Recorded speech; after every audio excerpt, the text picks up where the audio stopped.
धाराशिवच्या चोराखळीतील कालिका कलाम केंद्रामध्ये राडा झाल्याची माहिती। जुन्या वादातून 2 जणांवर तलवार आणि कोयत्याने हल्ला करण्यात आलाय। 25 ते 30 जणांच्या जमावाने हल्ला केल्याची माहिती समोर येते। गोळीबार केल्याचाही जखमींचा आरोप आहे। जखमींवर सध्या जिल्हा शासकीय रुग्णालयामध्ये उपचार सुरू आहेत। येरमाळा पोलीस ठाण्यामध्ये गुन्हा दाखल आहे। चौघ जण होते। ताळणे पाटील आपला त्या थिएटरचं नाव येत नाही मला।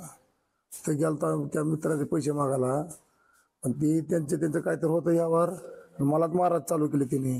5-6 जण पुन्हा बंदूक लावले मला पिस्टनाचा। एकानं हात वर केला म्हणून ती बंदूक निघून गेली। ती पुन्हा 5-6 जण येऊन अजून लाकडाने मारले मला, डोक्यात बिक्यात पायात। पोलिस कोणच आले नव्हते। पुन्हा मी पडलो डोक्यावर खाली, पुन्हा मला गाडीत घालून आणले। आपले प्रतिनिधी काकासाहेब कांबळे आपल्या सोबत जोडलेले आहेत। काकासाहेब, काय अधिकची माहिती?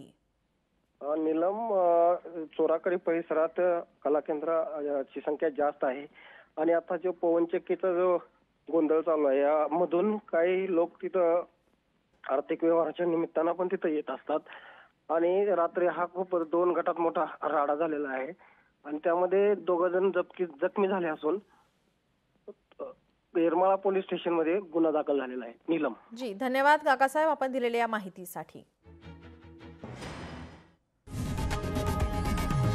लोकशाही मराठी ऐका, पहा, जागरूक रहा।